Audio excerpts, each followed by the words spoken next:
কয়েক মিলিগ্রাম বিষ যদি একটা মানুষকে মৃত্যুর দিকে ঠেলে দিতে পারে, ঈমান এত দামি জিনিস, এত মূল্যবান জিনিস, আল্লাহর জান্নাতে যাওয়ার জন্য ঈমান এত প্রয়োজনীয় জিনিস। সেই ঈমানের ভিতরে যদি শিরকিয়াতের সাপে ধ্বংসন করে, বেদাতের সাপে ধ্বংসন করে, তাগুতের সাপে যদি ধ্বংসন করে, তার ঈমান বরবাদ হয়ে আল্লাহর জাহান্নামে যাওয়া নিশ্চিত হয়ে যায়। এই জন্য ঈমানকে বাঁচিয়ে রাখা, ঈমানকে টিকিয়ে রাখা, ঈমানকে হেফাজত করে রাখা আমাদের খুবই জরুরি প্রয়োজন।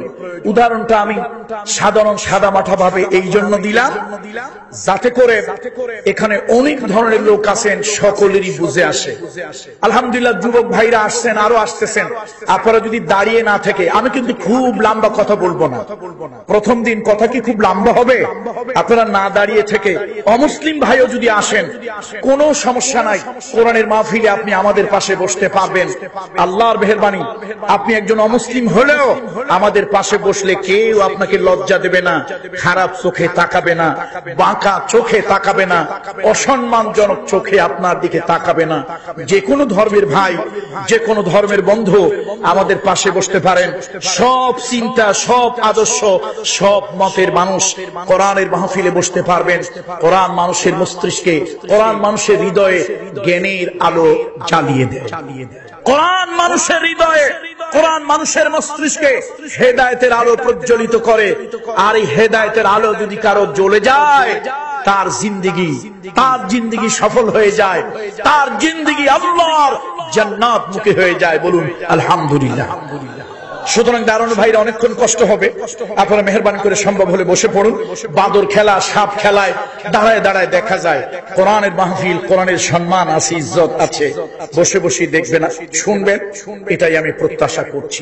আসুন, তাফসীর মাহফিল একেবারে আর কোনো এদিক সেদিক কথা নয়, সরাসরি ডাইরেক্ট আমরা কোরআনুল কারীমে চলে যাই।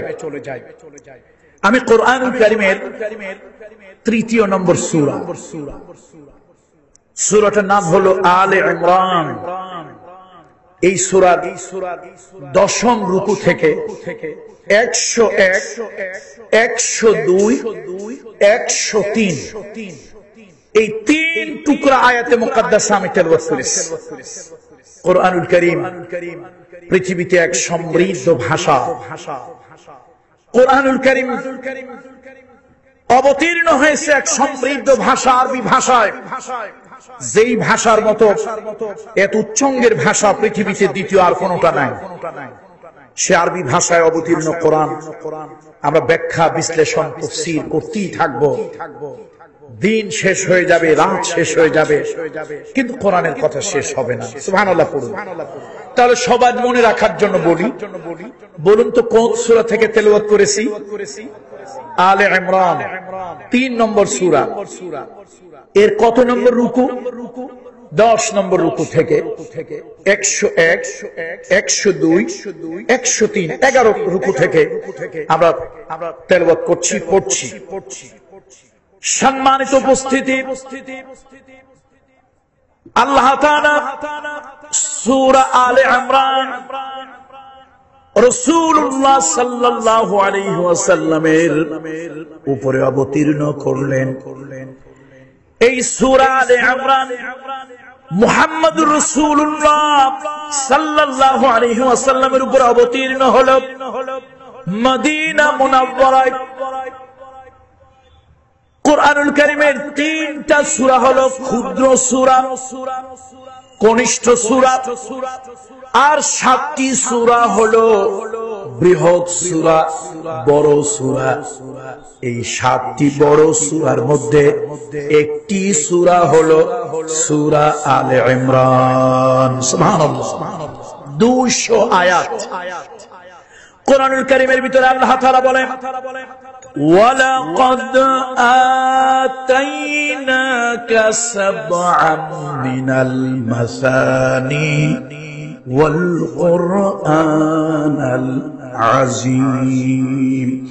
আমি আপনাকে মহিমান্বিত শব্দ দিয়েছি, মহিমান্বিত স্বাদ দিয়েছি, আর দিয়েছি আজিম কিতাব।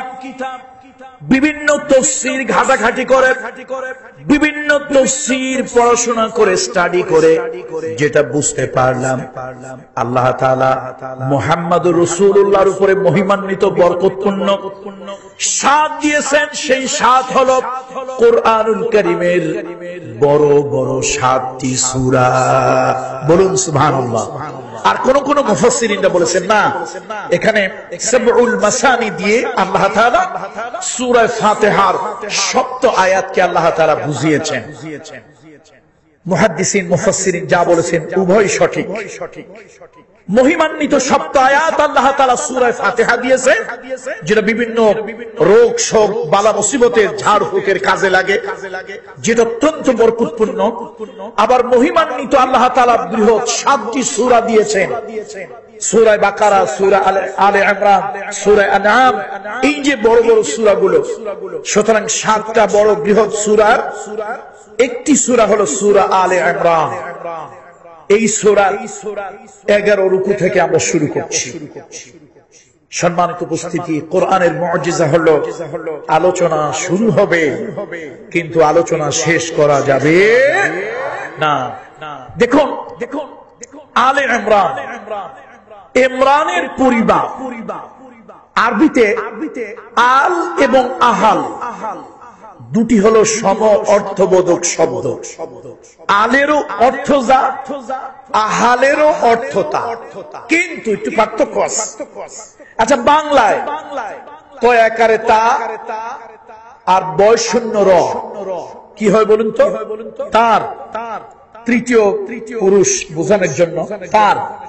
কিন্তু যদি এই তয় আকার আর বয়শূন্য রর উপরে একটা চন্দ্রবিন্দু দেওয়া হয় তাহলে কি হয় বলুন তো?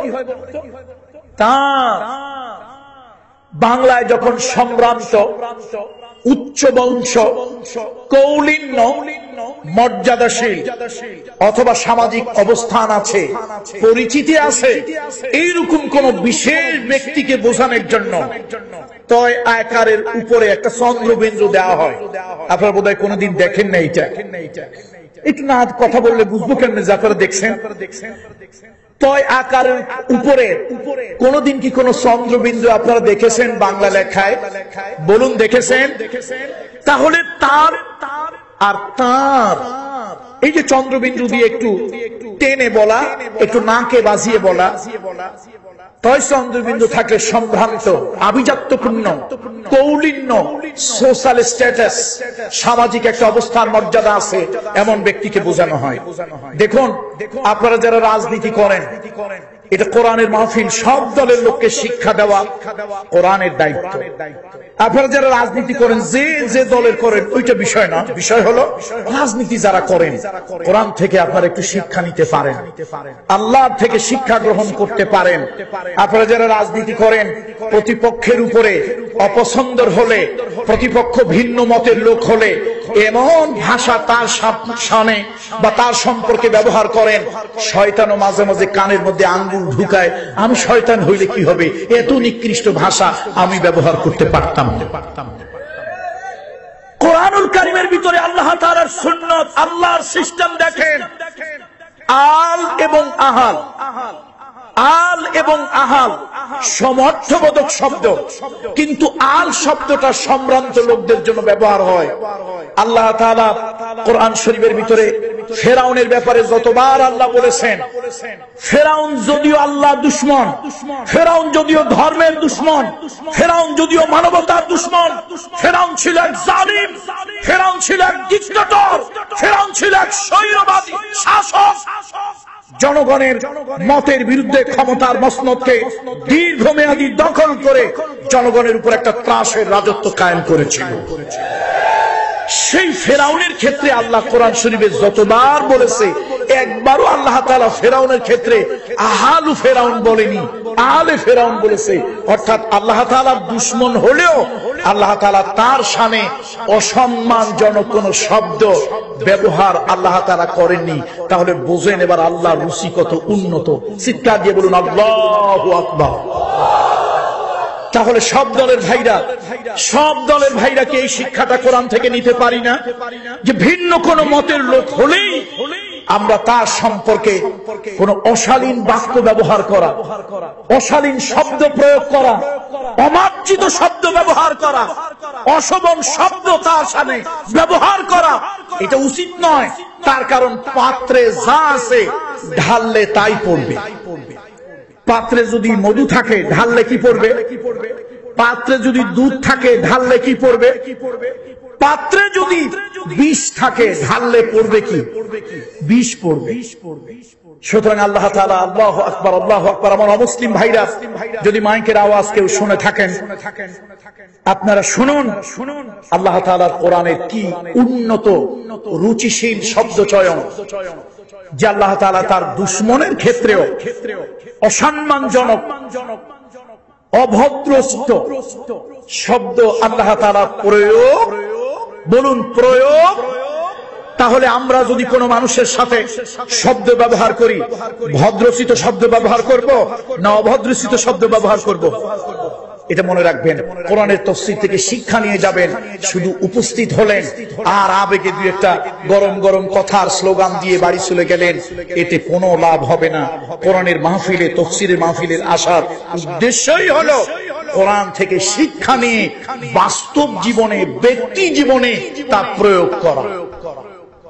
সম্মানিত উপস্থিতি, তাহলে ইমরানের পরিবার বা ইমরানের স্ত্রী, এটাই আমরা যে সূরা তেলাওয়াত করেছি সেই সূরার অর্থ। কোন জায়গায় অবতীর্ণ হয়েছে সূরাটা বলুন? কোথায়? মদিনায়। বলুন কোথায়? 200 আয়াত এই সূরার মধ্যে। আজকে আমি 101, 102, 103 এই 3 টুকরা আয়াতে মুকাদ্দাসা তেলাওয়াত করেছি। আল্লাহ তাআলা বলেন, ইয়া আইয়ুহাল্লাযীনা আমানু, ইয়া আইয়ুহাল্লাযীনা আমানু তাকুল্লাহা হাক্কা তুকাতিহি ওয়া লা তামুতুন্না ইল্লা ওয়া আনতুম মুসলিমুন। ও ইমানদারেরা, বিশ্বাসীরা, তাকওয়া অবলম্বন করো। যেমনটি তাকওয়া অবলম্বন করা প্রয়োজন এমনটি তাকওয়া অবলম্বন করো।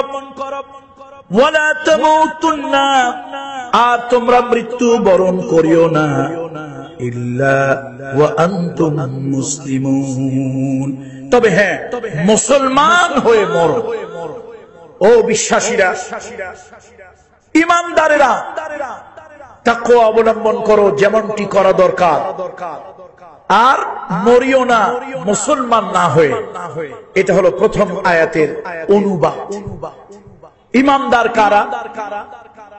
ইমানদারের পরিচয় কোরআনুল কারীমের ভিতরে অনেক জায়গায় এসেছে, আর ঈমানের পরিচয় আল্লাহ তাআলার হাবিব দিয়েছেন, আল ঈমানু বিজউ ওয়া সাবউনা শুবাতান ফাআফজালুহা কাউলু লা ইলাহা ইল্লাল্লাহ ওয়া আদনাহা ইমাতাতুল আযাই আনিত তারিক আল হায়াউ শুবাতু মিনাল ঈমান। ঈমানটা কিন্তু খুব গুরুত্বপূর্ণ, খুব গুরুত্বপূর্ণ। বিশ্বনবী বলেছেন, মুহাম্মদুর রাসূলুল্লাহ সাল্লাল্লাহু আলাইহি ওয়াসাল্লাম বলেছেন, 70 থেকে 77টা জিনিসের নাম হলো ঈমান। এই 70 থেকে 77টা বিষয় যার মধ্যে পরিপূর্ণ আছে, তার মধ্যে ঈমান পরিপূর্ণ আছে। আর ঈমানের একটা গুরুত্বপূর্ণ অঙ্গের নাম হলো লজ্জা শরম। এই জন্য হাদিস অনুযায়ী আমরা বলি, লজ্জা নাই যার, ঈমান নাই তার। হায়া নাই যার, ঈমান নাই তার। আজকে দেখা যায় নারী এবং পুরুষ পশুর লজ্জা আছে, পশুর লজ্জা আছে, কিন্তু আজকে এই সভ্যতার যুগে অনেক নারী আছে, অনেক পুরুষ আছে যাদের কোনো লজ্জা নাই। কত ঠিক কিনা বলুন? লজ্জা যদি না থাকে, ওই মানুষের সাথে পশুর সাথে কি পার্থক্য থাকে? আরে ভাই, পশুরও লজ্জা আছে, কিন্তু এখন এই আধুনিক যুগের, ডিজিটাল যুগের মানুষ, তাদের লজ্জা নাই। নাউযুবিল্লাহি মিন যালিক। ইমান বড় দামি জিনিস। ইমান পৃথিবীর মানুষকে দুই ভাগে ভাগ করে দিয়েছে। এক ভাগ হলো আস্তিক, আর এক ভাগ হলো নাস্তিক। যাদের স্রষ্টায় বিশ্বাস আছে, পরকালে বিশ্বাস আছে, জবাবদিহিতায় যাদের বিশ্বাস আছে, যারা মনে করে এই জীবনের পরে আরেকটা জীবন আছে, এই জীবনের হিসাব ওই জীবনে দেওয়া লাগবে, তারা ঈমানদার। বলুন তারা কি? আর যারা মনে করে there is no God, unseen is nothing, যা দেখি না তা বিশ্বাস করি না, স্রষ্টা সৃষ্টিকর্তা বলে কিছুই নাই, কোনো কিছু নাই, সবকিছু এমনি এমনি সৃষ্টি হয়েছে, অথবা ক্রমোন্নতি পদ্ধতিতে সৃষ্টি হয়েছে। শুনুন, আমরা পীর সাহেবরা, মৌলানা সাহেবরা, আলেমরা, ইমাম সাহেবরা কয়জন লোককে হেদায়েত করে দিনের পথে আনবো? যে দেশের শিক্ষা ব্যবস্থা নাস্তিক বানানোর চেষ্টা করে, সে দেশে 2 জন 5 জন 1000 আলেম চেষ্টা করে জাতিকে আস্তিক বানাতে পারে না। কথা ঠিক কিনা জোরে বলুন? আমার দেশে এক অথর্ব মন্ত্রী ছিলেন, দীর্ঘ বছরের শিক্ষামন্ত্রী। সরকারকে ধন্যবাদ দেই, সে অথর্ব মন্ত্রীকে পরিবর্তন করেছে। যদিও সিলেটের মানুষ একটু নারাজ হবে, এতটা অথর্ব, অযোগ্য, অপদার্থ যেই মন্ত্রী উদ্বোধন বানানটা লিখতে পারে না, তারে যদি আপনি মাস্টার্স ক্লাসের মন্ত্রী বানান, জাতির অবস্থা তো ইন্না লিল্লাহি ওয়া ইন্না ইলাইহি রাজিউন ছাড়া কোনো উপায় নেই। এক পরিদর্শক, এক ভিজিটর, সে গেছিল স্কুল ভিজিটে। স্কুল ভিজিটে গিয়া পরিদর্শক, ভিজিটর, ইন্সপেক্টর, সে গিয়া ক্লাস 9-এ ঢুকলো। ঢুকে বলে, এই ছেলেরা, এই তোমরা বলো, কে পারবে বলো। লোকটি মারা গেল, ইংরেজি বলো। এখন সবাই মাথা নিচু করে দিয়ে দাঁড়িয়ে আছে, বসে আছে, কেউ কথা কয় না। ইন্সপেক্টর খুব রাগ হইল, এটা সামান্য একটা ট্রান্সলেশন জিজ্ঞেস করেছি, লোকটা মারা গেল, তাই বলতে পারো না? কে পড়ায় তোমাদেরকে? কি পড়ো তোমরা? এক ছেলে উঠে কয়, স্যার ইংরেজি পারি না, তবে আরবি পারি। ইন্সপেক্টরের একটা কিউরিসিটি, কৌতূহল জাগলো, কি আজীব ব্যাপার রে বাবা। জিজ্ঞেস করলাম ট্রান্সলেশন, লোকটা মারা গেল, ইংরেজি, ছেলে ইংরেজি পারে না, আরবি পারে, তাহলে তো একদিক না একদিক যোগ্যতা তার আছে। আচ্ছা ঠিক আছে, বলো, আরবিতেই বলো, লোকটা মারা গেল। স্যার ইন্না লিল্লাহি ওয়া ইন্না ইলাইহি রাজিউন। কথা বোধহয় বোঝেন নাই? বুঝলে বুঝপাতা, না বুঝলে তেজপাতা, আর বুঝায় বলার কায়দা না। এখন এই যদি হয় অবস্থা ছাত্রের, মাস্টারের কি অবস্থা তাহলে বোঝেন। বন্ধুরা আমার, আমার 9ম 10ম শ্রেণীতে ছাত্রদেরকে বেঈমান বানানোর জন্য সেখানে ডারউইনের থিওরি, ডারউইনের মতবাদ ঢুকিয়ে দেওয়া হয়েছে। আমাদের দেশের বড় বড় দর্শে নিজামি মাদ্রাসা, কওমি মাদ্রাসা, বড় বড় আলিয়া মাদ্রাসা, হাজার হাজার আলেম ওলামাদের খানকা, তাদের মজলিস, তাদের জলসা, দাওয়াতে তাবলীগের মেহনত, মানুষ নামাজি হচ্ছে, কিন্তু কয়জন ছাত্র হচ্ছে? কয়জন শিক্ষিত লোক সত্যের পথে, দ্বীনের পথে আসতেছে? আনুপাতিক হাসে হিসাব করে দেখেন, খুবই নগণ্য। তাহলে আমরা চেষ্টা করে সমাজের কিছু মানুষকে দ্বীনের দিকে, আস্তিকতার দিকে আনতে পারতেছি, আর ওই প্রফেসররা, ওই মাস্টারেরা, ওই ডক্টরেরা, ওই ডাক্তারেরা আপনার আমার পয়সার ট্যাক্সের বেতন খাইয়া আপনার আমার সন্তানকে নাস্তিক্যবাদের সবক দিতেছে। পৃথিবী আজকে 2 ভাগে বিভক্ত।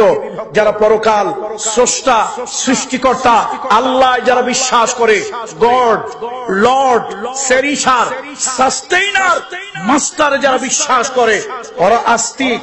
যারা বিশ্বাস করে না, ওরা কি? জোরে বলুন, ওরা কি? আজকে নাস্তিকে গোটা দুনিয়া ভরে গিয়েছে। ও ইমানদারেরা, যদি সজাগ না হও, যদি সচেতন না হও, তাহলে আগামী দিন আসবে তোমার সন্তানকেও তারা নাস্তিকতাবাদের সবক দিয়া তোমার কোল থেকে তারা ছিনিয়ে নিয়ে যাবে। এই জন্য ঈমানের দিকে আমাদেরকে আসতে হবে, ঈমানদার হতে হবে। বন্ধুরা আমার, ইমানের কতগুলো শাখা প্রশাখা? 70 থেকে 77টা শাখা প্রশাখা। বিশ্বনবী বলেছেন, মানবতার মহান শিক্ষক মুহাম্মদ রাসূলুল্লাহ সাল্লাল্লাহু আলাইহি ওয়াসাল্লাম বলেছেন, ইমানের 70 থেকে 77টা শাখা প্রশাখা। তবে আমার দেশে কিছু ইমানদার লোক আছে, তারা বলে কি, হুজুর একটু দোয়া করেন। আচ্ছা ভাই, দোয়া করলাম। হুজুর দোয়া করেন, আমি অনেক ভালো ভালো কাজ করি। হুজুর আমি মানুষটা খারাপ না, ইমানটা আমার ঠিক আছে, যা একটু নামাজ পড়ি না, যা একটু কি করি না। আচ্ছা, নামাজ যে পড়ে না তার কি ইমান থাকে? এই জন্য আল্লাহ তাআলা ইমানদারের পরিচয় দিলেন, আল্লাযীনা ইউমিনুনা বিল গায়ব ওয়া ইউকিমুনাস সালাতা ওয়া মিম্মা রাযাকনাহুম ইউনফিকুন। ইমামদারদেরকে আল্লাহ তাআলা বলছেন, যারা আল্লাহকে না দেখে বিশ্বাস করবে। মুসা পয়গম্বর, মুসা আলাইহিস সালাম আল্লাহকে দেখতে চেয়ে দেখতে পেরেছিলেন না পারেননি? পয়গম্বর মুসা আলাইহিস সালাম তিনি তুর পাহাড়ে গেলেন, সিনাই পর্বত। গত অক্টোবর মাসে আমি সেখানে গিয়েছিলাম। জীবনে এইরকম কঠিন পরিস্থিতিতে পড়ি নাই। আরে সর্বনাশ, এত শেখ, যন্ত্রের শেখ, মানুষের শেখ, তারপরে পুলিশের শেখ, যৌথ বাহিনীর শেখ, আর্মির শেখ, বাদ ছিল কুত্তা দিয়ে শেখ করানো, তারও শেখ হয়েছে। এত শেখের পর 7 কিলোমিটার পথ, পাহাড়টা শুধু উঠতেই লাগে 7 কিলোমিটার, নামতে 7 কিলোমিটার। রাত 2:30টার সময় 2টার পরে রওনা হলাম। সকাল 9টা পর্যন্ত শুধু এই 14 কিলোমিটার পথ উঠতে আর নামতে লাগলো। ওখানে ওঠার পরে আমার একটা আবেগ হলো, আল্লাহ, আমি একজন সাধারণ মানুষ, তুমি তোমার পয়গম্বরের সাথে কথা বলেছো সেই জায়গা দেখার জন্য মিশরের কায়রো সিটি থেকে 600 কিলোমিটার পার হয়ে 14 কিলোমিটার হাঁটাহাঁটি করে এত দূরে আসলাম। আল্লাহ, আমার আবেগ যদি এই হয়, তোমার পয়গম্বর মুসা আলাইহিস সালামের দিলের আবেগটা কি ছিল আমি এবার বুঝতে পারতেছি। পয়গম্বর মুসা আলাইহিস সালাম আল্লাহর কাছে তুর পাহাড়ের উপরে গিয়ে কয়, আল্লাহ, আপনি আমার সাথে কথা বলতেছেন কিন্তু দেখা দিচ্ছেন না, আমি তো আপনাকে দেখতে চাই, আপনাকে না দেখতে পারলে আমার কলিজা ফেটে যাবে, আমি আফসোসে মরে যাব। আল্লাহ তাআলা পাগলের, তারই ভালোবাসার পয়গম্বরের, তার ডিভোটেড, তার এই অবস্থা দেখে আল্লাহ তাআলা বললেন, মুসা, দুনিয়ার চোখ দিয়ে আমাকে দেখা যায় না, তবে আমি আল্লাহ তাআলা দেখা করব জান্নাতের ভিতরে। বলুন আল্লাহু আকবার। ইমানদারদের সাথে আল্লাহ কোথায় দেখা করবেন? তাহলে পয়গম্বর মুসা আলাইহিস সালামের সঙ্গে আল্লাহ দেখা দিয়েছেন না দেন নাই?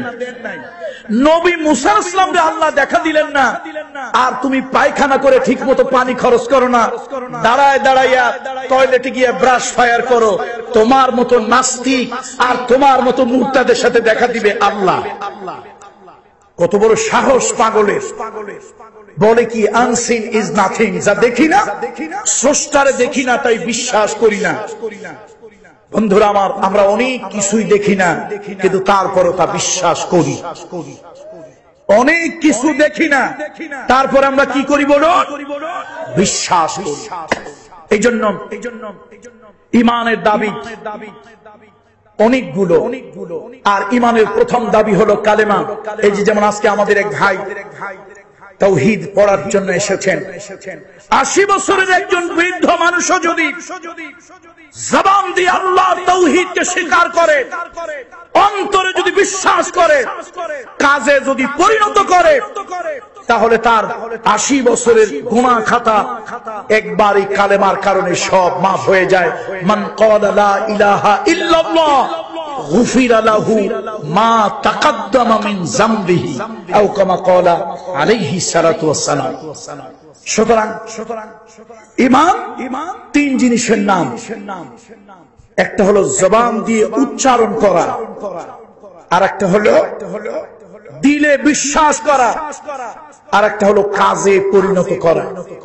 সুতরাং এই তিনটা ছাড়া কখনো প্রকৃত ইমানদার হওয়া যাবে না। সর্বশেষ ইমানের উপরে আরেকটু কথা বলে আমি শেষ করে দেব। ইমানের উপরে ছোট্ট একটু কথা হলো, বন্ধুরা আমার, মুহাম্মদ রাসূলুল্লাহ সাল্লাল্লাহু আলাইহি ওয়াসাল্লাম 40 বছর পর্যন্ত আরবের লোকদের কাছে ভালো মানুষ ছিলেন। কত বছর পর্যন্ত? আরবের লোকেরা তাকে আমানতদার বলেছে, আরবের লোকেরা তাকে সৎ চরিত্রের লোক বলেছে, আরবের লোকেরা তাকে বিশ্বস্ত বলেছে, আরবের লোকেরা তাকে বন্ধুসুলভ বলেছে, সত্যবাদী বলেছে। কিন্তু যখন তিনি লা ইলাহা ইল্লাল্লাহর দাওয়াত দিলেন, সেই আরবের লোকেরাই তাকে মিথ্যাবাদী বলেছে। বন্ধুরা আমার, মুরব্বিরা আমার, তাহলে এই লা ইলাহা ইল্লাল্লাহর মধ্যে এমন একটা বিষয় নিহিত আছে, এমন একটি বিষয় লুকিয়ে আছে, যেই জিনিসটা আরবের কাফেররা মানতে পারে নাই।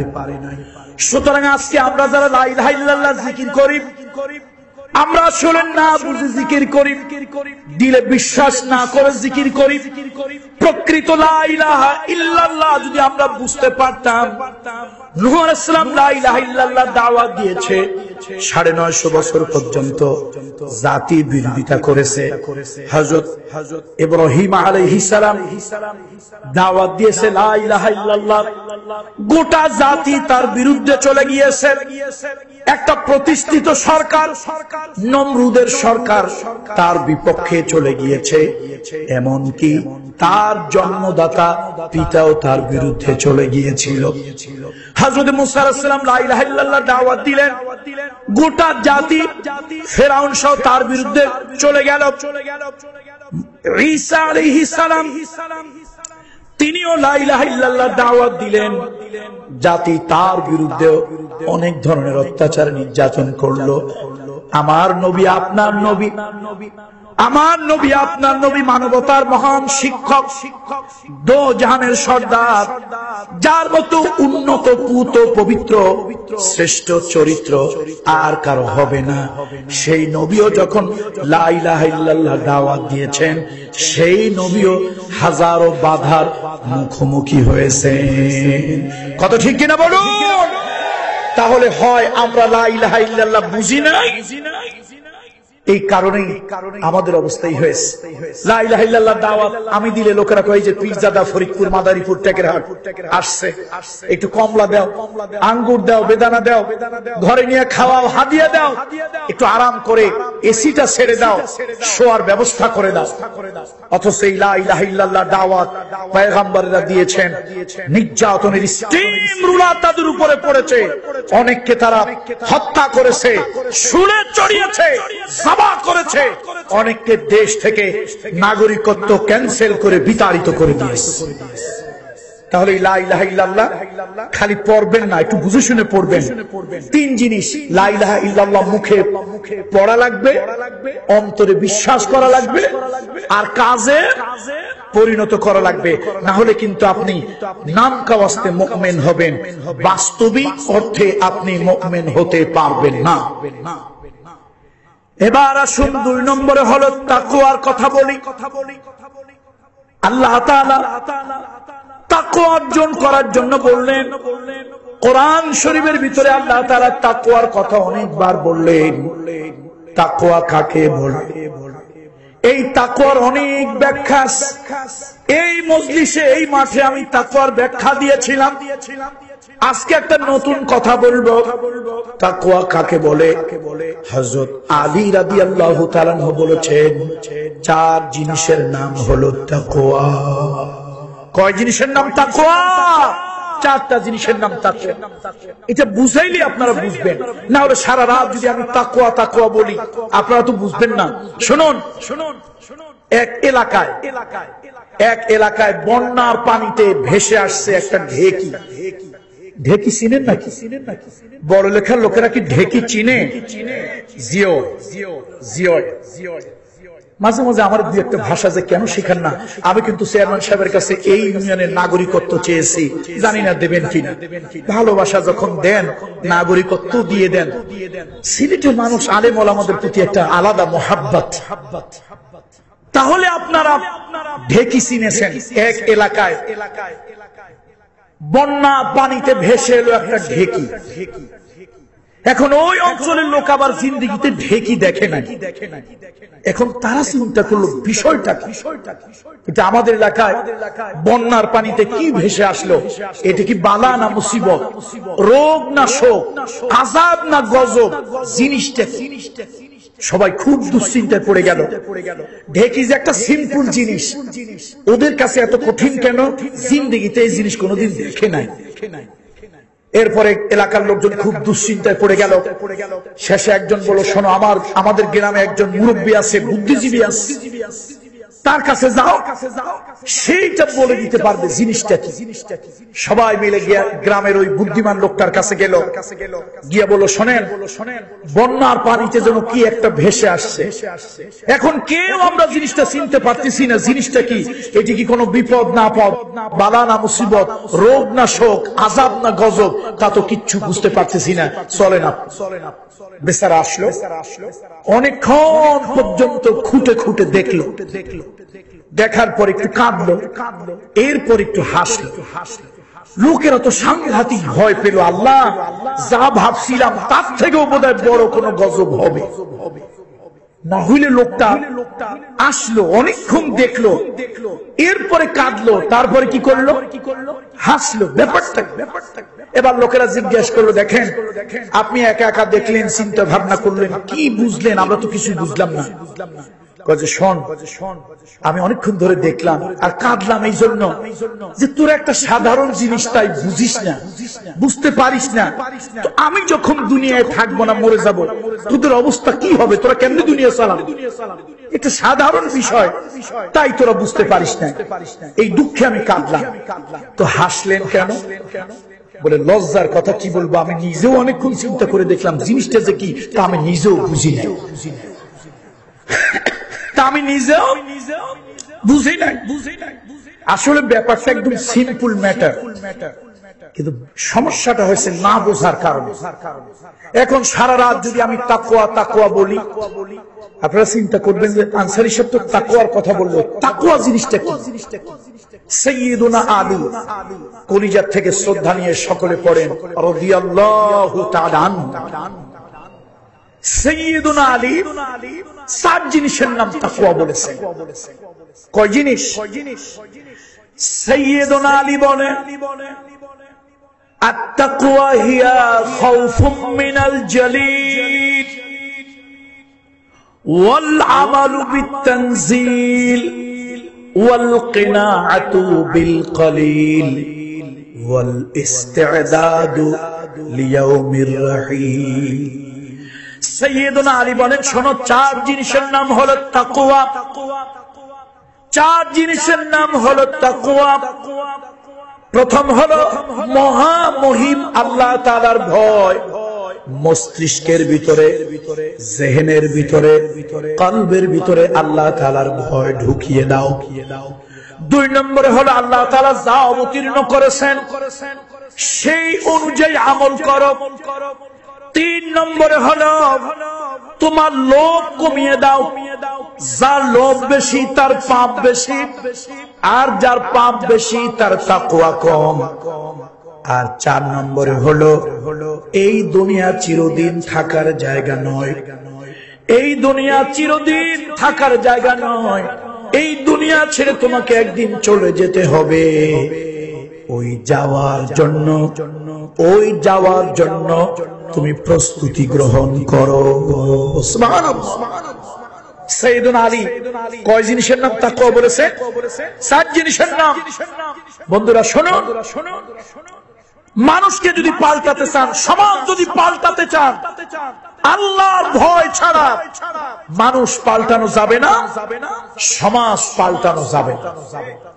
এই কলিজার টুকরা যুবকেরা, আজকে অনেক যুবক দেখতে পাচ্ছি, কলিজার টুকরা যুবকেরা জ্বালাও পোড়াও করে সমাজ পরিবর্তন করা যাবে না। কলিজার টুকরা যুবকেরা ভাঙচুর করে করে সমাজ পরিবর্তন করা যাবে না।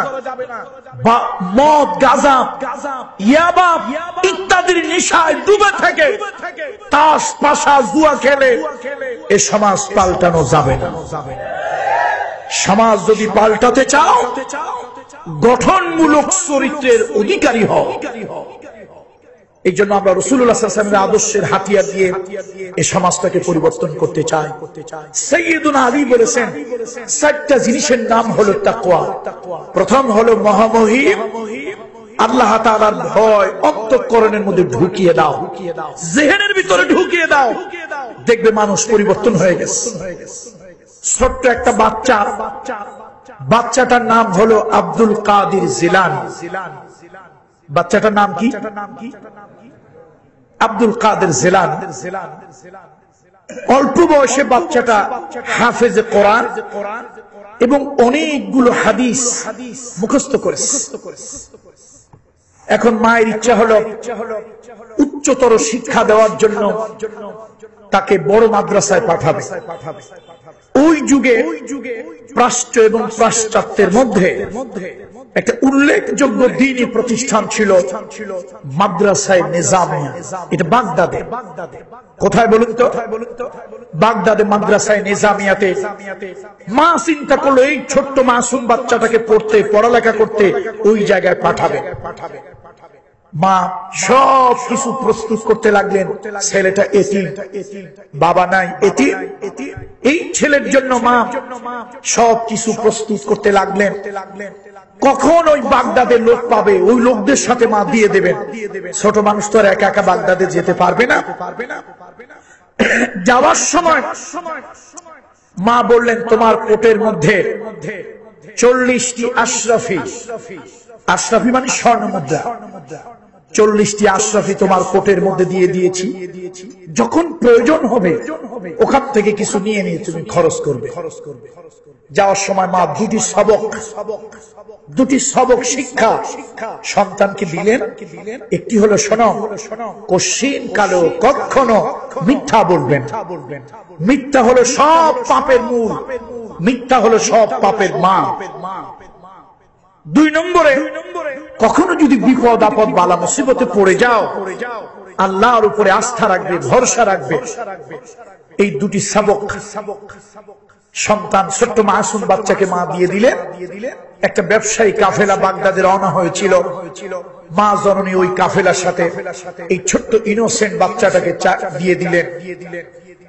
দীর্ঘ পথ চলে, দিন গেল, রাত গেল, দীর্ঘ পথ পাড়ি দিয়ে একটি নির্জন এলাকায় যখন এলো, হঠাৎ ডাকাত আক্রমণ করলো, সশস্ত্র ডাকাত। এই কাফেলার লোকজনের যা ছিল সব মেরে কেটে নিয়ে গেল।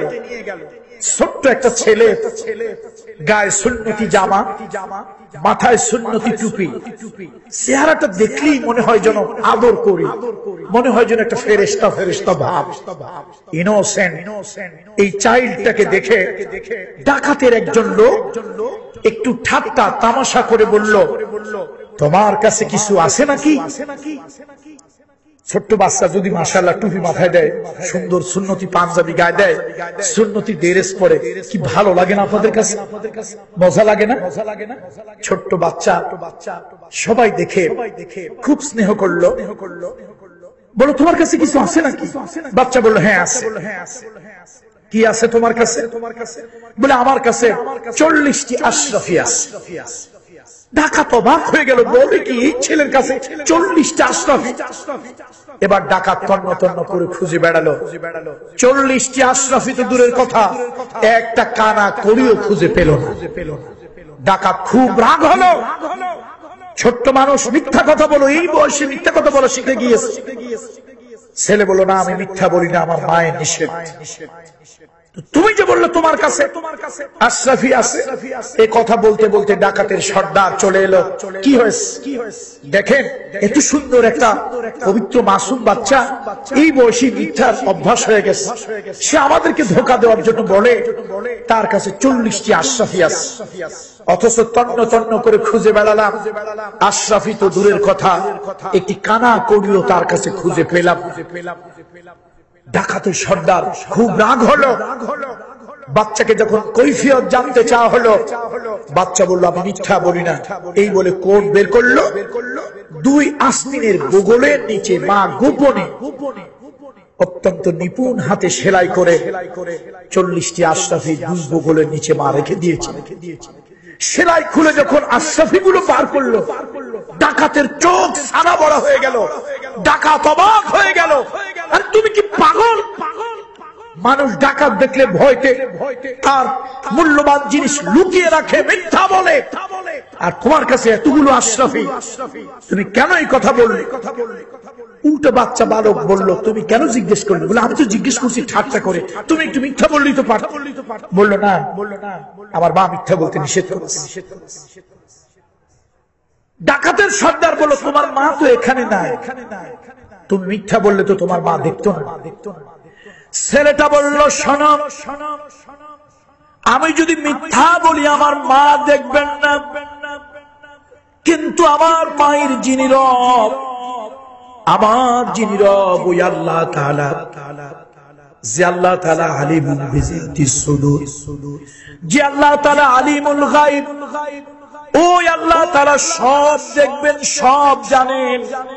আল্লাহর কুদরতি চোখে ফাঁকি দেওয়া সম্ভব নয়। যেহেতু আল্লাহ তাআলার কুদরতি চোখ দিয়ে আল্লাহ দেখছেন, সুতরাং আমার মা যা দেখলো আমি আল্লাহর চোখ কি করে ফাঁকি দেব? ডাকাতের সর্দার জিজ্ঞেস করলো, ও বালক, আল্লাহ তাআলা সব খবর রাখেন কিনা? বালক বলল, শোনো, কোন গাছের থেকে যদি একটা পাতা বৃন্তচ্যুত হয়ে গাছের থেকে যদি জমিনে পড়ে যায়, ওই পাতাটার খবরও আল্লাহ তাআলা আরশে আজিম থেকে রাখেন। সুতরাং আমি মিথ্যা বলবো, আমার আল্লাহ তাআলা দেখবেন। আমি কিয়ামতের কঠিন ময়দানে ওই আল্লাহর দরবারে কেমন করে দাঁড়াবো, কিভাবে দাঁড়াবো, কি নিয়ে দাঁড়াবো, আমার পক্ষে সম্ভব নয়। এই জন্য মিথ্যা কথা আমি বলতে পারলাম না। ডাকাতের বোধোদয় হলো, জীবন ভর কত চুরি করলাম, ডাকাতি করলাম, এইভাবে কেউ আমাকে বলল না, আমার অন্তর্দৃষ্টি কেউ খুলে দিল না। ও বালক, তুমি আজকে আমার অন্তর্দৃষ্টি খুলে দিয়েছ, ওই আল্লাহর কাছে মাপ চাইলে আল্লাহ মাফ করে দেবে কিনা? বালক বলল, শোনো, তুমি যদি আল্লাহর কাছে ক্ষমা চাও, তোমার পাপের পাহাড় যত বড় হোক, আল্লাহ তাআলার কাছে যদি ক্ষমা চাও, ওই আল্লাহ তাআলা অবশ্যই তোমাকে ক্ষমা করে দেবে। এই জন্য বন্ধুরা, পুলিশ দিয়ে মানুষের চরিত্র পাল্টানো যাবে না। পুলিশ আমাদের ছেলে, আমাদের ভাই, আমাদের ভাগিনা, আমাদের ভাতিজা, কারো সন্তান, কারো বাবা। কথা ঠিক কিনা জোরে বলুন। সুতরাং আমরা যেরকম রক্তে মাংসে গড়া মানুষ, আমাদের ভিতরে যেরকম মানসিক দুর্বলতা, অক্ষমতা আছে, তাদের ভিতরে আছে। পুলিশ দিয়ে মানুষের চরিত্র পাল্টানো যায় না, দুদক দিয়ে মানুষের চরিত্র পাল্টানো যাবে না। পত্রিকায় দেখলাম দুদকের একজন ঊর্ধ্বতন কর্মকর্তা দুর্নীতির দায় বরখাস্ত হয়েছে। আমাদের দেশের জেলগুলোতে লেখা থাকে, রাখিব নিরাপদ, দেখাবো আলোর পথ। কতটুকু নিরাপদে রাখে জানি না, তবে জেল কিন্তু মানুষকে আলোর পথ দেখাতে পারে না। কেন? জাতীয় পত্রিকায় দেখলাম চিটাগং জেলের জেলার দুর্নীতির 1 বস্তা টাকা, ফেন্সিডি, মদ, গাঁজা, বাবা না ইয়া বাজানো, এগুলো সহ ধরা পড়ছে। কথা কি মিথ্যা না সত্য? জাতীয় পত্রিকা আছে, জাতীয় পত্রিকাগুলো। তাহলে বলুন, যেই জেলের জেলার দুর্নীতিতে আকণ্ঠ, আমস্তক নিমজ্জিত হয়ে আছে, সেই লোকটা আপনাকে আলোর পথ কিভাবে দেখাবে? সম্ভব নয়। এই জন্য সাইয়েদুনা আলী কি সুন্দর কথা বলেছেন, বলুন আল্লাহু আকবার। সাইয়েদুনা আলী কি সুন্দর কথা বলেছেন, দেখো, 7 জিনিসের নাম তাকওয়া। আত-তাকওয়া হিয়া খাউফুম মিনাল জালিল, মহামহিম আল্লাহর ভয়। যদি কোন মানুষের মস্তিষ্কের ভিতরে, কোন মানুষের কলবের ভিতরে আল্লাহর ভয় যদি ঢুকিয়ে দেওয়া যায়, পিটায়া ওই লোকটাকে দিয়ে গুনাহের কাজ করানো যাবে না। কত ঠিক কিনা জোরে বলুন। এই জন্য আমরা সমাজ পাল্টাতে চাই, তবে আল্লাহর ভয় দিয়ে। বলুন কি দিয়ে? আপনারা কি আমার সাথে একমত? সমাজ পাল্টাতে চাই আল্লাহর ভয় দিয়ে। যারা যারা একমত তারা হাত তুলে আমরা আল্লাহকে দেখাই। লিল্লাহে তাকবীর, নারে তাকবীর। আলহামদুলিল্লাহ, কোরআন সুন্নাহর এই শিক্ষা আমরা গ্রহণ করব। বন্ধুরা আমার, 2 নম্বরে হলো ওয়াল আমালু বিতানজিল। আল্লাহ তাআলা যা অবতীর্ণ করেছে সেই অনুযায়ী আমল করা, তদ অনুযায়ী আমল করা। আল্লাহ তাআলা যা অবতীর্ণ করেছেন, মুহাম্মদ রাসূলুল্লাহ সাল্লাল্লাহু আলাইহি ওয়াসাল্লামের সুন্নতে যা আছে সেই অনুযায়ী আমল করা। 3 নম্বরে হলো ওয়াল কিনাআতু বিল কলিল। লোভকে কমানো। যার লোভ বেশি তার পাপ বেশি, যার লোভ বেশি তার পাপ বেশি। দেখুন আজকে লোভের কারণে এই যে শত শত কোটি টাকা চুরি হচ্ছে, এটা কি অভাবের কারণে না স্বভাবের কারণে? অভাবের তাড়নায় একটা ছিন্নমূল মানুষ একটু কম্বল পায় না, অভাবের তাড়নায় একজন মা তার সন্তানকে বিক্রি করতে চায়, অভাবের তাড়নায় মানুষ ডাস্টবিন থেকে খাবার তুলে খায়। সুতরাং অভাবের কারণে যদি কেউ চুরি করত আমার কোনো কষ্ট ছিল না। কষ্ট হলো চোর যারা, এই চোরগুলি প্রত্যেক চোরই শিক্ষিত চোর এবং অভাবের দায় নয়, স্বভাবের দায় চোর। এই চোরগুলি কোন চোর? অভাবের দায় না স্বভাবের দায়? সুতরাং সাইয়েদনা আলী কি সুন্দর কথা বলেছেন। আল্লাহ মানুষটা যেমন তার ব্যাখ্যাটাও তত সুন্দর। তিনি বলেছেন, শোনো, এই সমাজ যদি পাল্টাতে চাও, মানুষ যদি পাল্টাতে চাও, তার লোভ কমাও। লোভের কারণে মানুষ পাপ করে বেশি, লোভের কারণে পাপ হয় বেশি, লোভের কারণে চুরি ডাকাতি ছিনতাই রাহাজানি হাজার হাজার কোটি টাকা চুরি করে। একটা জীবন কত লাগে? তারপরও সুইস ব্যাংকে টাকা, বিদেশের ব্যাংকে টাকা, যে দেশের গরিব মানুষ খেতে পারে না, যে দেশের শত শত প্রতিষ্ঠান অর্থের অভাবে দেউলিয়া হয়ে গিয়েছে, শ্রমিকেরা মজুরি পায় না, জীবনের বুড়ো বয়সে কোনো কাজ করতে পারে না, অনশন করে শ্রমিক মারা যায়। আর সেই দেশে স্বভাবের দায় কিছু চোর রীতিমতো চুরি করে করে টাকার পাহাড় তৈরি করে। এই জন্য সাইয়েদনা আলী বলেছেন, সাইয়েদনা আলী বলেছেন, 7 জিনিসের নাম তাকওয়া। আর তাকওয়া হিয়া খাউফুম মিনাল জালিল। মহামহিম আল্লাহর ভয় অন্তরের ভিতরে ঢোকানো। ওয়াল আমালু বিতানজিল। আল্লাহ যা অবতীর্ণ করেছেন সেই অনুযায়ী আমল করা। ওয়াল কিনাআতু বিল কলিল। লোভ কমিয়ে দেওয়া। যার লোভ কম তার পাপ কম, যার লোভ বেশি তার পাপ বেশি। এবং 4 নম্বর হলো ওয়াল ইস্তিদাদু। ওয়াল ইস্তিদাদু লিয়াউমির রাহিল। আর এই পৃথিবী থাকার জায়গা নয়, এই পৃথিবী থেকে একদিন চলে যেতে হবে। যাওয়ার আগে তার প্রস্তুতি গ্রহণ করা। যাওয়ার আগে কি গ্রহণ করা? প্রস্তুতি গ্রহণ করা। বন্ধুরা আমার, মুরব্বীরা আমার, এই দুনিয়ায় চিরদিন আমরা কেউ থাকবো না।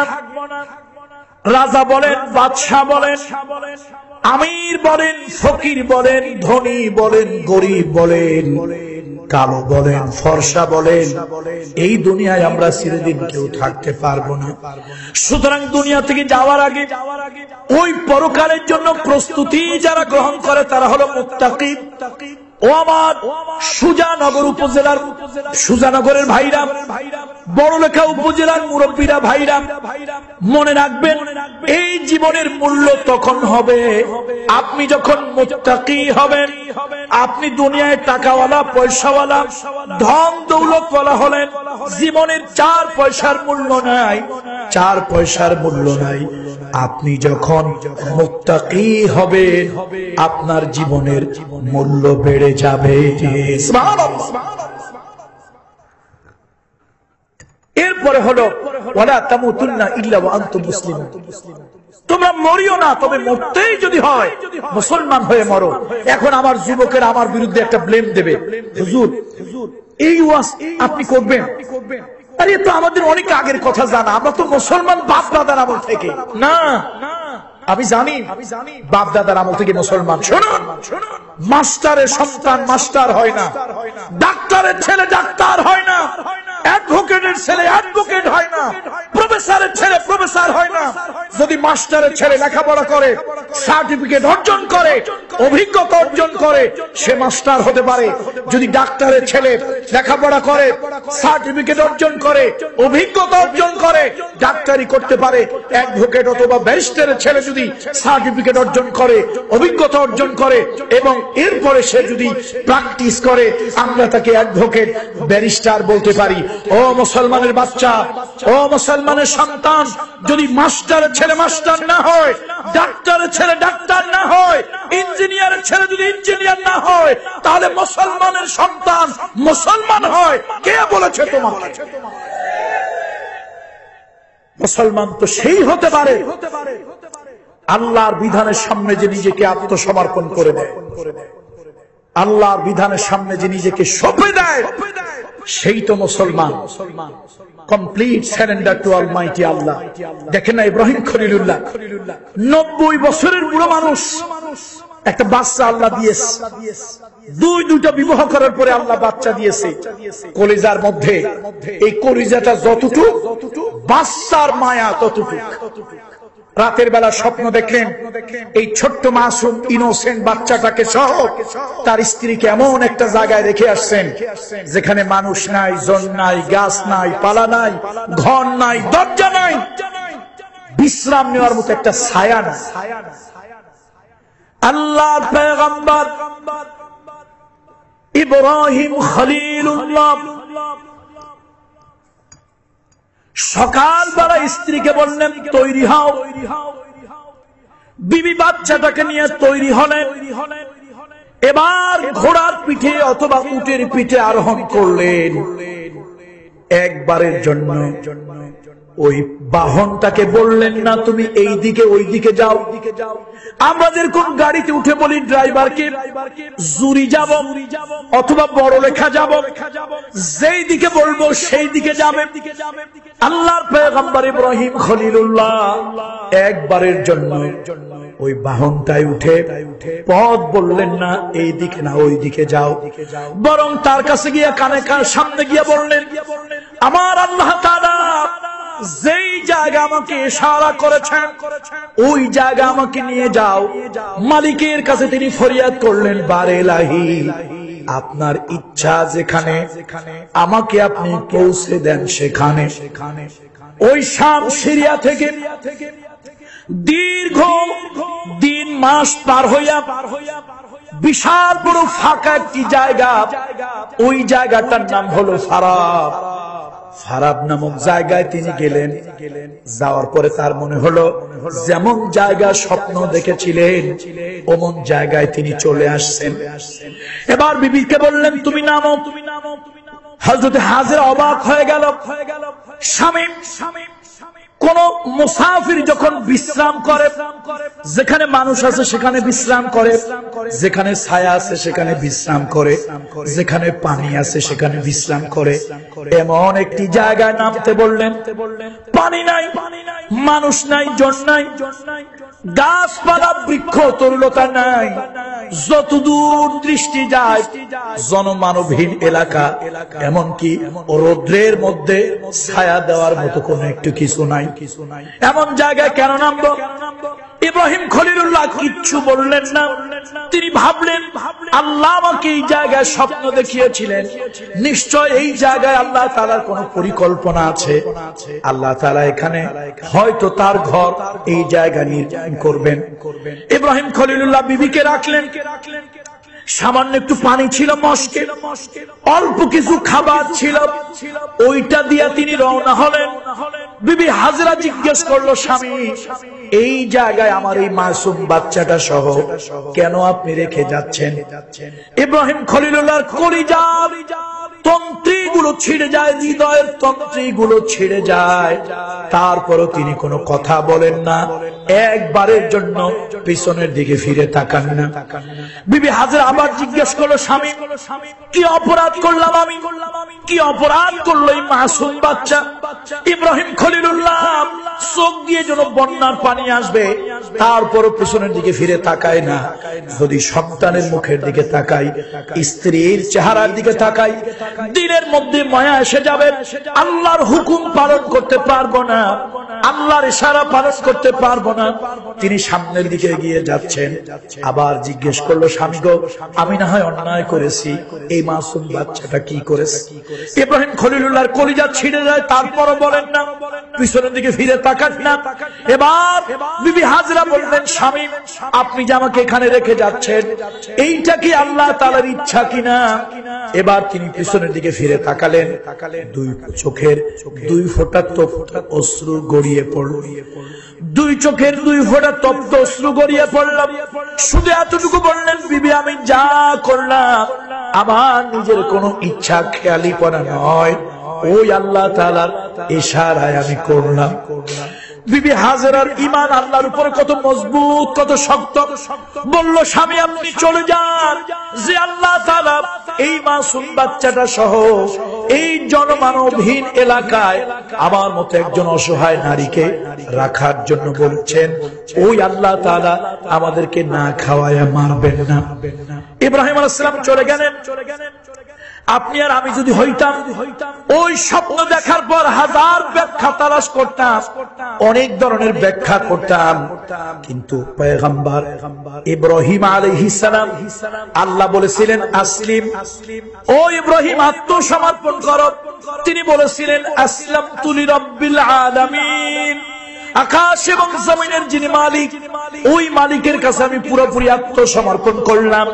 বন্ধুরা, মুসলমান তো তাকে বলে, মুসলমান তাকে বলে আল্লাহর আইনের সামনে, আল্লাহর বিধানের সামনে, আল্লাহর শরীয়তের সামনে নিজের কোনো যুক্তি দেখানো যায় না, নিজের কোনো জ্ঞান জাহির করা যায় না। আল্লাহর ইচ্ছা আমার ইচ্ছা, আল্লাহর ইচ্ছা আমার ইচ্ছা, এর নাম হলো মুসলমান। কত ঠিক কিনা বলুন? এর নাম হলো মুসলমান হওয়া। তুমি নিজের মুসলমান বলে কি দাবি করো, গরু খাওয়া মুসলমান? আর এই মুসলমান বলে আল্লাহর কোরআনের আইন দিয়া এই যুগে শাসন করা যায় না কেন? দেশের মধ্যে অনেক ধর্মের লোক আছে। আরে গাধা, তোর মতো একটা গাধা কেমনে মুসলমান হইল? কোন ভার্সিটি তোরে লেখাপড়া করাইলো? শরীয়তের বিধান মুসলমানের জন্য, শরীয়তের বিধান মুসলমানের জন্য, কিন্তু সামাজিক বিধান আল্লাহ তাআলা দিয়েছেন সকলের জন্য।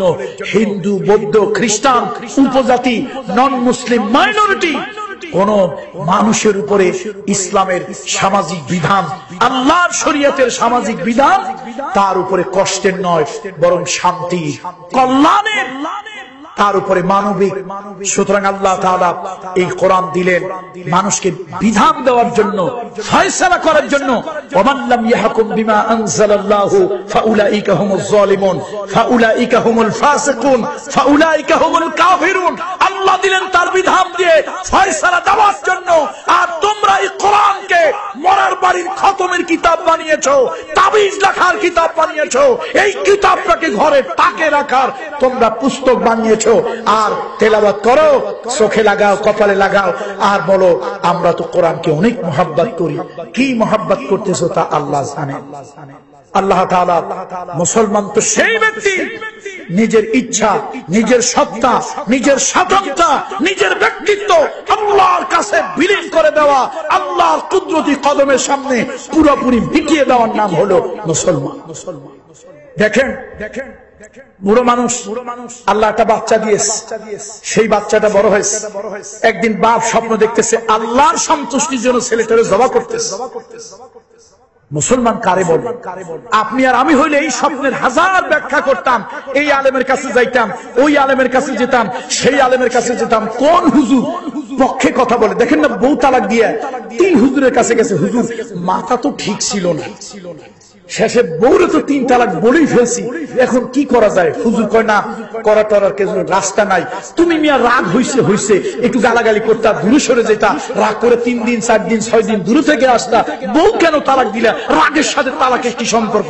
হুজুর মাথা গরম ছিল তাই দিয়ে ফেলেছি। হুজুর কয় কোনো কাজ হবে না, তোমার যেহেতু মাথা গরম, মাসলা দিতে গেলে আমারও হবে মাথা গরম, চলা দিয়ে সাইজ করে তোমার পিটাইয়া তোমার মাথা ঠান্ডা করতে হবে, এরপরে আমার মাথা ঠান্ডা হবে, তারপরে না ফতোয়া দেওয়া যাবে। লোক চিন্তা করলো 3 হুজুরের কাছে মাসআলা জানতে চাইয়া সুবিধা মতো মাসআলা পাওয়া যায় নাই, এখন আরেক হুজুরের কাছে যেতে হয়, সুবিধা মতো মাসলা কোথায় পাওয়া যায়। কথা ঠিক কিনা? সাধারণ একটা কাজ অপরাধ করে তুমি সুবিধা মতো মাসআলা তালাশ করার জন্য, তারপরে তুমি খুঁজে বেড়াও কোথায় গেলে তোমার সুবিধা মতো মাসআলা পাওয়া যাবে। আর দেখেন পয়গম্বর স্বপ্নে দেখলেন আল্লাহর হুকুমে আল্লাহর সন্তুষ্টির জন্য সন্তান কোরবানি দিচ্ছে।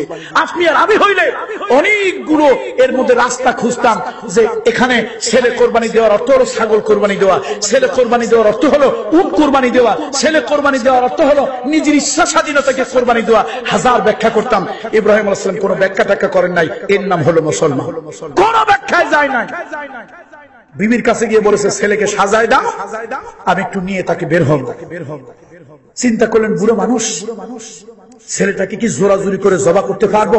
আচ্ছা যাক, একটু ছেলের ওপিনিয়ন, একটু মন্তব্য জিজ্ঞেস করি। এই ছেলে, আমি স্বপ্ন দেখেছি আল্লাহর নির্দেশে আল্লাহর সন্তুষ্টির জন্য তোমার আমি কোরবানি দিতেছি, এখন বলো তোমার ইচ্ছা কি? ছেলেও তেমন, যেমন বাপ তেমন বেটা। ছেলে চিন্তা করলো আল্লাহর হুকুম, এখানে কোনো ব্যাখ্যা বিশ্লেষণ করা যাবে না। আপনার আমার ছেলে হলে বলতো বাবা তোমার মাথাটা নষ্ট হয়ে গেছে, তোমার মাথায় বায়ু চড়ায় ধরছে, তোমার মাথার স্ক্রু ঢিলে হয়ে গেছে, তোমার মাথার তার ছিঁড়ে গেছে। নাহলে মানুষ কেমনে মানুষের জবা করে, বাপ কেমনে ছেলের জবা করে? তুমি কি স্বপ্ন দেখেছো? সব যেমন বাপ তেমন বেটা। ছেলে উঠে কয় ইয়া আবাতি ফাল মা তুমারু সাতাজিদুনি ইনশাআল্লাহু মিনাস সাবিরিন। আব্বা, আপনার আল্লাহ যেভাবে বলেছেন সেটাই করেন, সেটাই করেন। আল্লাহর সন্তুষ্টির জন্য আল্লাহ যদি হুকুম দেয় আপনার সন্তানকে কোরবানি করার জন্য, আপনি করুন। আমি আপনার সন্তান হয়ে আমি ধৈর্য ধারণ করব। দেখুন দেখুন, বিরাট লম্বা ছিল ঘটনা, আমি তো অত দূরে যাব না। ঘটনা আমার উদ্দেশ্য না, উদ্দেশ্য হলো মুসলমান কারে বলে। দেখুন দেখুন, বাপ এবং ছেলে আল্লাহর কাছে পুরোপুরি আত্মসমর্পণ করলো। ফালাম্মা আসলামা ওয়া তাল্লাহু লিল জাবিন ওয়া নাদাইনাহু আইয়া ইব্রাহিম। আল্লাহর কাছে পরিপূর্ণ আত্মসমর্পণ করলো। ছেলে চোখ বাঁধলো, বাপ চোখ বাঁধলো। এবার ছেলের বুকের উপরে বাপ হাত রেখে গলায় ছুরি চালাচ্ছে, বারবার করে ছুরি কাটতেছে না, বাপ ছাড়তেছে না, যতক্ষণ পর্যন্ত কাটা না হয়, রক্ত না বের হয়, জবাহের আওয়াজ পাওয়া না যায়, ততক্ষণ আমি ছাড়বো না। আল্লাহ কয় ফেরেশতা, আমি তো আর সহ্য করতে পারতেছি না। বাপ বুড়ো বয়সে আমার হুকুম পালন করার জন্য, আমি আল্লাহর সন্তুষ্টির জন্য জবা হচ্ছে না, তারপরে সর্বাত্মক চেষ্টা করতেছে। যাও, আমি আল্লাহ এটাই কবুল করে নিলাম। বাপও যেন টের না পায়, ছেলেও যেন টের না পায়। জান্নাতি একটা দুম্বা নিয়ে ছেলে বাপের ছুরির সামনে দাও। আল্লাহ তাআলা কি সুন্দর এই নির্দেশ প্রদান করলেন ফেরেশতাদেরকে। আর ফেরেশতা এসে ওই ছুরির নিচে একটা দুম্বা দিয়ে দিল। ওয়াফাদাইনাহু বিযিবহিন আযীম। জান্নাতি সেই দুম্বা জবা হলো। জবা হওয়ার পর এবার রক্ত ছড়ালো, বাপের হাতে রক্ত লাগলো, জবাহের আওয়াজ পাওয়া গেল। বাপ চোখ খোলার আগে আকাশের দিকে তাকিয়ে মালিককে বলছে, মালিক আপনার সন্তুষ্টির জন্য নিজের ছেলে আমি নিজে কোরবানি করলাম। কোরবানি করছে কি করে নাই? আরে মাথা ঝুলান না, এই করেছে। এই যে আপনাদের এই আকীদাটাই নষ্ট আকীদা। ইসমাঈল আলাইহিস সালামকে কোরবানি করে নাই, এটা একটা মিথ্যা ভুল আকীদা। কোরবানি করেছে, আল্লাহ হতে দেয় নাই। অর্থাৎ কোরবানি করার জন্য যতটুকু চেষ্টা প্রচেষ্টা যা কিছু করার, ইব্রাহিম আলাইহিস সালাম এক বিন্দু এক জাররা বাকি রাখেন, এক বিন্দু বাকি। তোমার মতো আমার মতো মুনাফিক মার্কা মুসলমান না। ইমানদার মুসলমানের 2 হাত, মুনাফিক মুসলমানের 3 হাত। কথায় কথায় মাঝখানে বাইর করে, তার নাম অজুহাত। তার নাম কি? বক্তার অজুহাত। বক্তব্য ঠিক মতো দিলে দাওয়াত পাওয়া যাবে না। কমিটির অজুহাত, সঠিক ওয়াজ হলে পারমিশন পাওয়া যাবে না। ইমাম সাহেবের অজুহাত, ঠিক মতো খুতবা দিলে মসজিদ কমিটি চাকরি রাখবে না। মাদ্রাসার হুজুরের অজুহাত, হক কথা বললে মাদ্রাসাগুলি চলবে না। দেখছেন? আর ক্ষমতাসীনদের অজুহাত হলো কোরআনের বিধান অনুযায়ী চললে দাদা বাবুরা ক্ষমতার মসনদে রাখবে। অজুহাত কার না আছে? এই জন্য ইমানদার মুসলমানের কয় হাত? আরে কয় হাত? আর মুনাফিক মুসলমানের মাঝখানে যেটা ঢুকায় দেয়, ওইটার নাম কি? অজুহাত। আমরা কি অজুহাত ছাড়া মুসলমান হব না অজুহাত ছাড়া মুসলমান হব? ইব্রাহিম আলাইহিস সালাম কিন্তু অজুহাত দেন নাই। কোন অজুহাত নাই। আল্লাহর কসম, কুরবানি সন্তানকে তিনি করেছেন। এক বিন্দু, এক জাররা পরিমাণে কুরবানি করতে, জবা করতে একটা জাররা পরিমাণে কিছু বাকি রাখেন নাই। সমস্ত কার্য তিনি সম্পাদন করেছেন। জবাহের রক্ত যখন হাতের ভিতরে লেগেছে, জবাহের আওয়াজ যখন পেয়েছেন, তখনই তিনি একমাত্র জবা থেকে বিরত হয়েছেন। আর চোখটা খোলার আগে মালিককে একটা ডাক দিয়ে বলেছেন, মালিক, আপনার সন্তুষ্টির জন্য আপনার কাছে আত্মসমর্পণ করে বাপ হইয়া নিজের সন্তানকে কুরবানি দিলাম। এই দৃশ্যটা দেখে আমি যেন ধৈর্য ধারণ করে থাকতে পারি, সেই মনোবল আমাকে আপনি দান করিয়ে। আল্লাহ আল্লাহ, আল্লাহু আকবার, আল্লাহু আকবার। আল্লাহ তাআলার কি কুদরত! যখন চোখের কাপড়টা খুললেন, তিনি দেখলেন ইসমাইল যেমনটি থাকার তেমনটি আছে। আল্লাহ তাআলার ইচ্ছায় একটি দুম্বা, ওয়াফাদাইনাহু বিযিবহিন আযীম, একটা দুম্বার মাধ্যমে তার সে কোরবানি হয়ে গেল। এরকম অনেক ঘটনা আমি বলতে পারি, অসংখ্য কথা বলতে পারি। দেখুন, মুসলমানের ঘরে জন্মগ্রহণ করলেই যদি মানুষ মুসলমান হবে, হযরত নূহ আলাইহিস সালামের সন্তান কেনান, সে কিন্তু মুসলমান হতে পারে। পয়গম্বর নূহ আলাইহিস সালামের স্ত্রী ওয়ালিগা, এই উপমহাদেশের একজন বিদগ্ধ আলেম, আল্লামা মুফতি শফি রহমাতুল্লাহ আলাইহি, বলুন রহমাতুল্লাহ আলাইহি, যিনি তাফসীরে মারিফুল কোরআন লিখেছেন, এই উপমহাদেশের একজন বিদগ্ধ আলেম, তিনি লিখেছেন নূহ আলাইহিস সালামের স্ত্রীর নাম ছিল ওয়ালিগা। সেই ওয়ালিগা নবীর ঘরে রইল, নবীর খাবার খেলো, নবীর সাথে এক বিছানায় শুইল, অথচ তিনি কিন্তু মুসলমান হতে পারেননি। ওয়াকিলা দুখুলান নার মা'আদ দাখিলিন, আল্লাহর ফেরেশতারা তাকে অভিশাপ দিয়ে জাহান্নামের টিকিট দিয়া দুনিয়া থেকেই পাঠিয়ে দিয়েছিলেন। এই জন্য মুসলমানের ঘরে জন্মগ্রহণ করলেই সে মুসলমান হয়েছে, এ কথা বলা উচিত হবে না, সঙ্গযত হবে না। নিজেকে পুরোপুরি আল্লাহর কাছে সঁপে দেওয়ার নাম হলো মুসলমান। ওয়ালা তামুতুন্না ইল্লা ওয়া আনতুম মুসলিমুন। যাই হোক, আল্লাহ তাআলা আমাদেরকে এই আয়াতের উপর আমল করার তৌফিক দান করুন।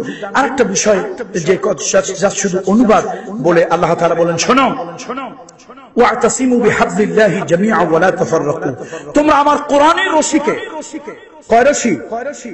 আরে কয় রশি? আল্লাহ বলছে কোরআনের রশি ধরার জন্য। পাবলিক এখন 6 রশি, 7 রশি, 8 রশি ধরে গিয়ে। আল্লাহ কাছে কয় রশি ধরতে? 1 রশি। সে রশিটার নাম হাবলুল্লাহিল মাতিন হুয়াল কুরআনুল কারীম। কোরআন মাজিদ আল্লাহ ধরার জন্য বলছে। আল্লাহ বললেন 1 রশি ধরো, আর পাবলিক 6, 7, 8 রশি গিয়ে পর্যন্ত ধরে। কপাল পোড়া মানুষ। আল্লাহ কোরআনের রশিকে মজবুত করে ধরার জন্য আল্লাহ তাআলা বললেন, আর এটাই হলো নাজাতের একমাত্র রাস্তা। আল্লাহ তাআলা বললেন, শোনো, ওয়াতাসিমু বিহাবলিল্লাহি জামিআ ওয়া লা তাফাররাকু, কোরআনের রশিকে মজবুত করে ধরো, পরস্পর বিচ্ছিন্ন হয়ো না। ওয়াযকুরু নি'মাতাল্লাহি আলাইকুম, আল্লাহ তোমাদেরকে যে নিয়ামত দিয়েছে, অনুগ্রহ দিয়েছে, সেগুলো স্মরণ করো। ইয কুনতুম আ'দাআন ফাআল্লাফা বাইনা কুলুবিকুম ফাআসবাহতুম বিনি'মাতিহি ইখওয়ানা, তোমরা এক সময় পরস্পরের বিরোধী ছিলে, আল্লাহ তাআলা এই দ্বীনের নিয়ামত দিয়ে, ইসলামের নিয়ামত দিয়ে তোমাদেরকে ঐক্যবদ্ধ করেছেন। বিশ্বনবী বলেছেন, আল্লাহর হাবিব বলেছেন, মুসলমানদের ঐক্য হলো একটা আশা। আশা মানে লাঠি। আশা মানে কি? লাঠি। মুসলমানদের ঐক্য যারা বিনষ্ট করে, তারা যেন সেই মুসলমানদের শক্তির লাঠিকে ভেঙে দেয়। বিশ্বনবী তাদের ব্যাপারে কঠিন ভর্ৎসনা করেছে। ও মুসলমান, আজকে তুমি 1000 ভাগে বিভক্ত, আজকে তুমি 1000 ভাগে বিভক্ত হয়েছো, তুমি ঐক্য ছেড়ে দিয়েছো। তাম দুনিয়ার মুসলমান যদি এক হতে পারত, 600 কোটি এই জনগোষ্ঠীর পৃথিবীতে 150 কোটি মুসলমান যদি এক হতো, তাহলে মুসলমানের দিকে চোখ রাঙায় কথা বলে এমন কোন জালিমের শক্তি ছিল না। তুমি কি একবারও চিন্তা করো না তুমি যে দলের হও? আমি জানি না তুমি কোন দলের, দল নিয়ে কথা বলার সময় আমার নাই। তুমি যেই দলের মুসলমান হও, তোমার তো চিন্তা করা উচিত 50 থেকে 70 বছর পর্যন্ত বারবার মুসলমানদেরকে শিক্ষা এবং সভ্যতার আলো থেকে বঞ্চিত করে রাখা হয়েছে। 50, 60, 70 বছর পরে তাদেরকে জোর করে বার্মার আরাকান থেকে তাদেরকে জোর করে বাংলাদেশে পুশ ইন করিয়ে দেওয়া হয়েছে। ও মুসলমান, তুমি শান্তিতে ঘুমাচ্ছিলে, আজকে যেই 700 বছর ধরে মুসলমানেরা গোটা হিন্দুস্তানকে শাসন করেছে, ওই কুতুব মিনার মুসলমানের করা, দেওয়ানে আম দেওয়ানে খাস মুসলমানের করা, লাল কিল্লা মুসলমানের করা, শাহী মসজিদ মুসলমানের করা, হাজারো কৃতিত্ব তাজমহল মুসলমান করেছে। আজকে গোটা পৃথিবী ইন্ডিয়াকে দেখার জন্য আসে, লক্ষ কোটি কোটি ফরেন কারেন্সি তারা মুসলমানদের এই জিনিসগুলো দেখিয়ে তারা ইনকাম করে। আজকে মুসলমান হওয়ার কারণে সেই ইন্ডিয়াতেও তাদের নাগরিকত্ব নিয়ে সমস্যার সৃষ্টি হয়েছে। আর আমার দেশে কিছু গাঁজাখোর আছে, কিছু গাঁজাখোর। আগে জানতাম শিক্ষিত ভদ্রলোকেরাই দেশের দায়িত্ব পায়, কিছু গাঁজাখোর আছে, কি পরিমাণে গাঁজা খাইলে বলে ও দেশে যা ইচ্ছা তাই হোক, আমাদের কিছুই হবে না। পৃথিবীতে যে কোনো একটা মহামারী রোগ যদি পাশের বাড়িতে হয়, আপনার ঘরে আক্রান্ত আপনি হতে পারেন। মেডিকেল সায়েন্স, ডাক্তারি শাস্ত্র তাই বলে। সমাজ বিজ্ঞান যারা জানেন, রাষ্ট্রবিজ্ঞান যারা পড়েন, তারা বাস্তব জানেন পার্শ্ববর্তী দেশের পরিবেশ পরিস্থিতি আপনার দেশের উপরে প্রভাব ফেলে। ও মুসলমান, বার্মার আরাকানেরা 10 লক্ষ এসে তোমার দেশে রিফিউজি হয়েছে, তোমার দেশে আজকে শরণার্থী হয়েছে। তোমার 3 দিকে ভারত, যারা মুসলমান তাড়াতে চাচ্ছে। তোমার উপরে যদি এরকম কোন বিপদ আসে, ঈমান নিয়ে বঙ্গোপসাগরে ডুবে মরা ছাড়া আর কোন রাস্তা নাই। এই জন্য বলি, আসুন দ্বীনের রশিকে মজবুত করে কোরআনের রশিকে ধরতে হবে। আমাদের ভেদাভেদ ভুলে যেতে হবে, ভেদাভেদ ভুলে যেতে হবে। কে আলিয়া, কে কওমি, কে বিএনপি, কে আওয়ামী লীগ, কে জামাত, কে হেফাজত, কে এক করলি, পে পাস করলি, ভুলে যাও ছোটখাটো ভেদাভেদ।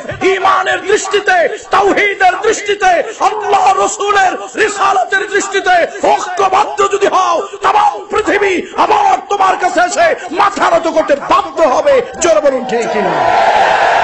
মুসলমানদের ঐক্যের কোনো বিকল্প নাই, ঐক্যের কোনো বিকল্প নাই। আর ঐক্য যদি তোমার ভিতরে না আসে, দদিল বান্দা কলমাসো, না পায় শ্মশান না পায় গোর।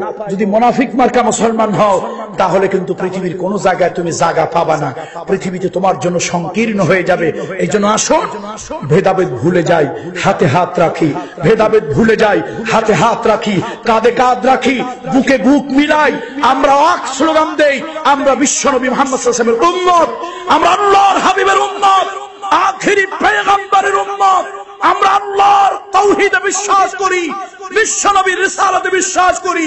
ছোটখাটো ভেদাভেদ ভুলে গিয়ে তাওহীদ আর রিসালাতের দাবিতে গোটা দুনিয়ার মুসলমান এক হতে চায়।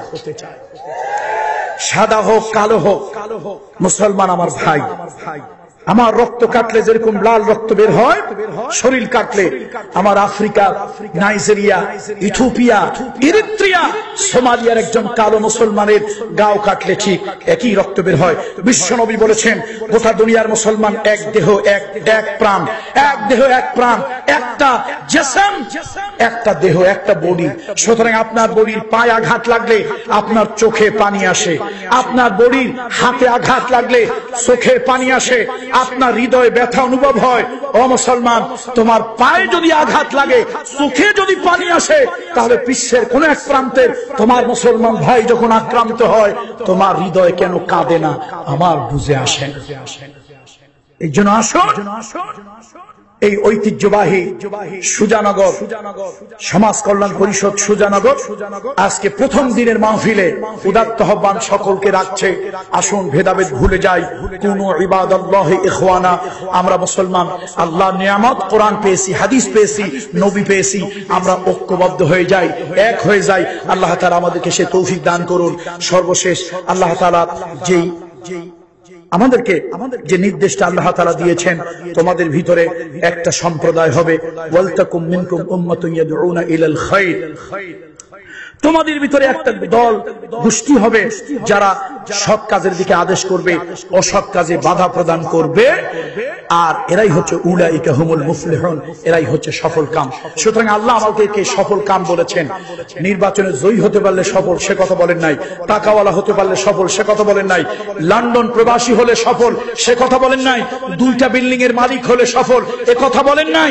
অনেক অনেক সম্পদের মালিক হলে সফল, এ কথা বলেননি। আল্লাহ তাআলা বলেছেন